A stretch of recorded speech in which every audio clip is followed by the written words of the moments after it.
Hi అండి. Welcome to Poojitha's cooking world. ఇవాళ మీకు ఒక స్నాక్ ఐటెం చూపిద్దాం అనుకుంటున్నానండి. అదేంటో అంటే ఆనియన్ పకోడా. ఆనియన్ పకోడా కావాల్సిన పదార్థాలు: ఉల్లిపాయలు, పచ్చిమిర్చి ఒక 3 ఇలా సన్నగా తరుక్కోవాలండి. పచ్చిమిర్చి, ఉల్లిపాయలు కూడా ఈ సైజులో తరుముకోవాలి. ఈ సైజులో ఉంటే ఆనియన్ పకోడా సూపర్గా వస్తుంది. తర్వాత శనగపిండి తీసుకుందామండి. ఇది 1/4 కేజీ అంత ఉంటుంది. ఇలా పెద్ద సైజ్ గిన్నె తీసుకోవాలండి.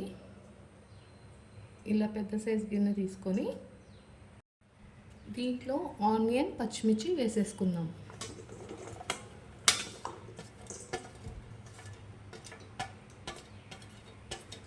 పూర్తిగా వేసేసుకొని తర్వాత శనగపిండి వేసుకుందామండి. నేను కప్పుతో తీసుకుంటున్నాను. ఇప్పుడు 1 కప్పు వేస్తున్నాను. ఇంకో 1/2 కప్ వేస్తున్నానండి. 1 స్పూన్ సాల్ట్ వేస్తున్నానండి. 1/2 స్పూన్ పసుపు అండి. 1 స్పూన్ కారం అండి. ఇలా కారం, ఉప్పు, పసుపు వేసుకున్న తర్వాత అండి 1 గ్లాస్ వాటర్ తీసుకోవాలి. ఫస్ట్ వాటర్ పోసుకుంటూ కలుపుదామండి.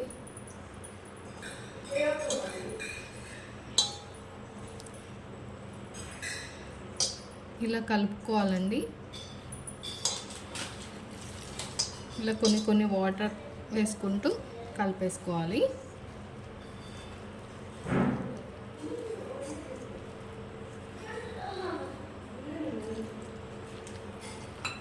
ఇలా కలిపేస్తూ ఇలా ఉండాలండి. లూజ్గా ఉండకూడదు, మరీ టైట్గా ఉండొద్దు. ఇలా ఉండాలి, జారుగా.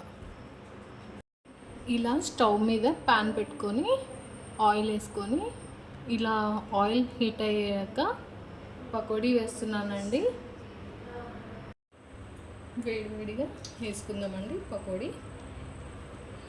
ఇలా వేసుకోవాలండి.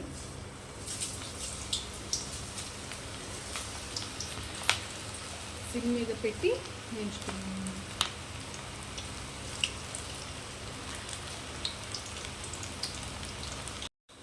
ఇలా బ్రౌన్ కలర్ వచ్చేలాగా వేయించుకోవాలండి. ఆనియన్ పకోడీ ఫుల్ టేస్టీగా ఉంటుంది. ఇలా వేయించేసుకొని ఈ కలర్ రావాలండి. ఇలా వేస్తూ సిమ్ మీడియం ఫ్లేమ్లో ఉంచుకోవాలండి. ఎంతో టేస్టీగా ఉంటుంది. పిల్లలు ఇష్టంగా తింటారండి. పిల్లలైనా పెద్దలైనా బాగా తింటారు. ఇలానే చేసుకోవాలి. నేనైతే ఇలా చేస్తాను. మీరు కూడా ఇలా ట్రై చేయండి నాలాగా. ఇలా వేసుకొని మంచిగా టేస్టీగా ఉంటుందండి.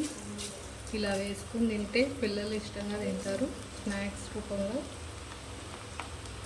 ఇలా చేసి పెట్టండి. మీ పిల్లలకు కూడా ఎంతో టేస్టీగా తింటారు. బ్రౌన్ కలర్ రావాలండి. ఈ కలర్ వచ్చుంటే పకోడీ రెడీ అయినట్టే. రెడీ అయిందండి పకోడీ. ఇప్పుడు బయటికి తీద్దామండి ఆయిల్ నుంచి. మరీ ఎక్కువ బ్రౌన్ కలర్ వద్దండి. లైట్ అండ్ బ్రౌన్ కలర్ ఉంటే టేస్టీగా ఉంటుంది. మంచిగా తినబుద్ధి అవుతూ ఉంటుంది. వేడి వేడి పకోడీ రెడీ అయిందండి. ఇలా చేసుకోండి ఆనియన్ పకోడా. ఇలా చేస్తే ఎంత టేస్టీగా ఉంటుందో. మీరు కూడా ఇలా ట్రై చేయండి ఒకసారి. ట్రై చేసి ఎలా ఉందో కామెంట్లో పెట్టండి. ఓకేనండి, బాయ్. లైక్ చేయండి, సబ్స్క్రైబ్ చేయండి. పక్కన బెల్ ఐకాన్ ఉంటుంది, అది క్లిక్ చేయండి. ఓకే అండి, బాయ్.